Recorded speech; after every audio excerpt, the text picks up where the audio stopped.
Are you tired of cloud providers having access to your data? Extremely high prices for their storage for basically nothing, and they keep raising them?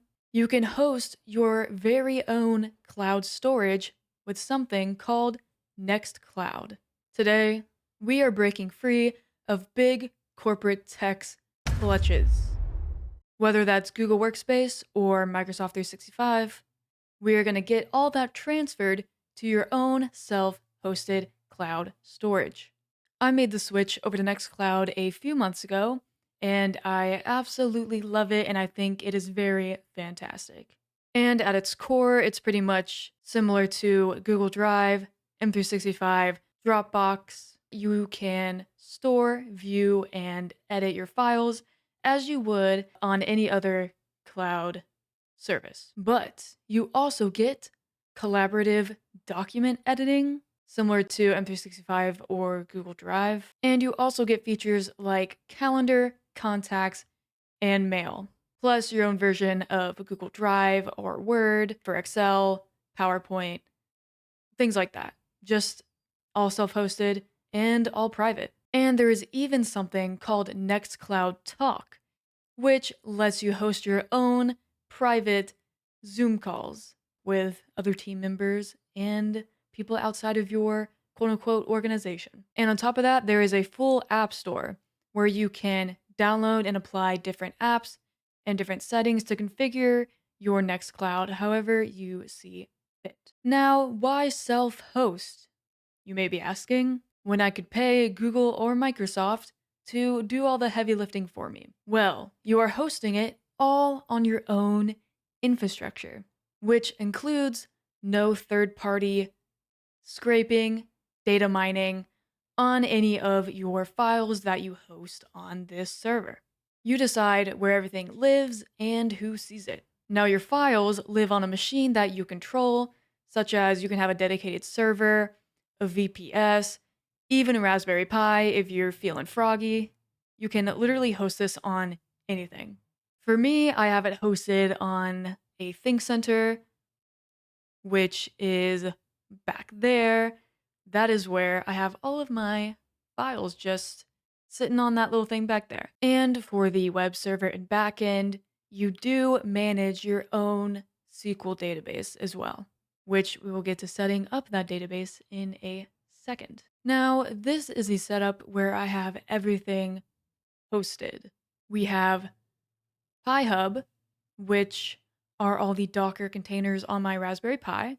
And then we have malware, which are all the Docker containers on my Think Center. And then when I'm hosting all of these on, this web GUI, if you will, is called Portainer, which I have a whole entire video setting everything up. It'll be up here somewhere. I literally have an entire home lab playlist. So here are all of my Docker containers on my Think Center, and here we have Nextcloud, and here we have the Nextcloud database. All are running. Then we are on Docker Hub.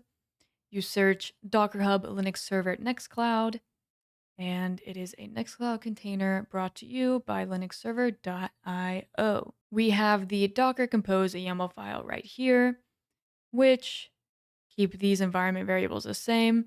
PUID is 1,000, PGID is 1,000, time zone equals whatever time zone you're in. And then for the volumes, it is path to Nextcloud config directory, and then path to the Nextcloud data directory.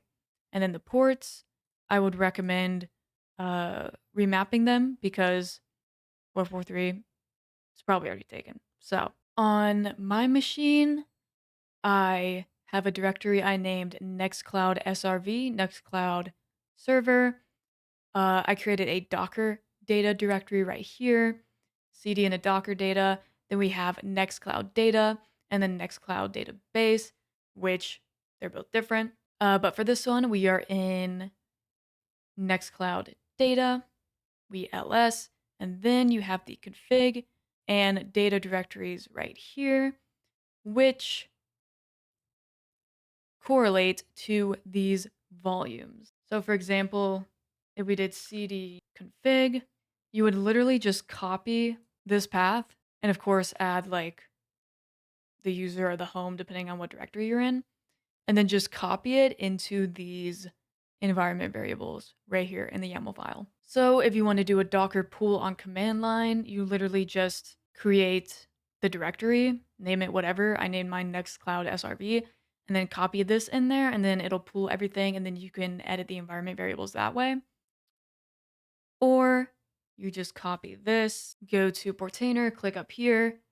I know you can't see it very well, but it says add container. Click that.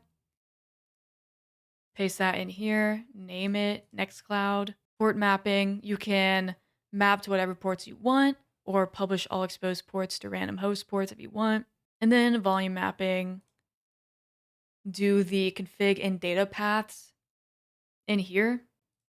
Network is going to be bridge.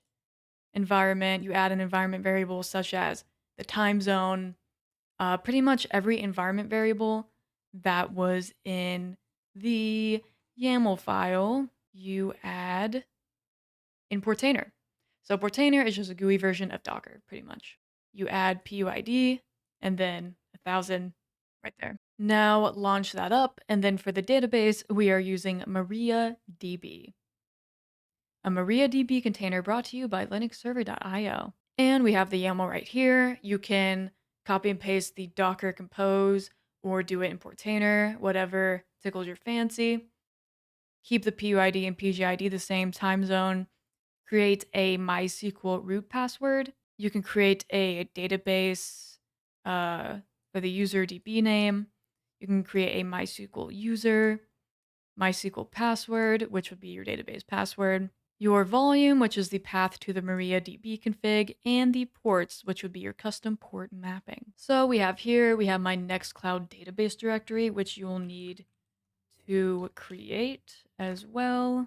And here is the config directory. So you just copy that path into here, or copy the path in the Portainer environment variable section in the GUI. So once you have your Nextcloud container spun up, you go to the IP of your machine and then the ports of whatever port you set for your Nextcloud instance. This will bring you to a setup screen where you have to input your database name and your port and choose the SQL database type, aka you would be choosing MariaDB. I can show you the finished product after you configure all of the variables in the Nextcloud portal. So once you get everything set up, you will be greeted with this dashboard. It won't have all these files in it because these are my files.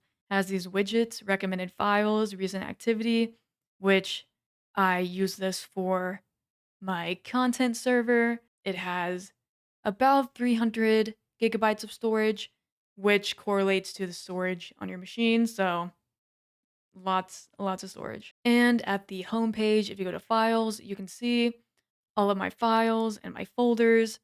I have a team folder here for my team to access this and upload edited videos, edited thumbnails, and such. And then I can also have my personal files on here as well, which no one else can access besides me. And different team folders, you can have different subfolders and stuff. You can tag them differently and create different tags and colors for the tags and things like that. I think it's really intuitive. I really like it. And I have a lot of storage on here. So I was like, instead of paying an extra, like $30 a month to upgrade cloud drive storage, I just set up my own and it's all free.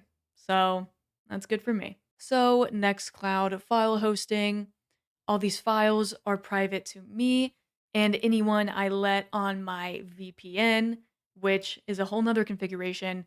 I have videos on VPN configuration as well. It's completely private. No third party is scraping the data because it is hosted on my own hardware, which is right there. Totally private, totally secure. I mean, I don't know why you wouldn't self-host your own cloud storage if you do have the resources. So that is it for the video. I hope you guys got something out of that.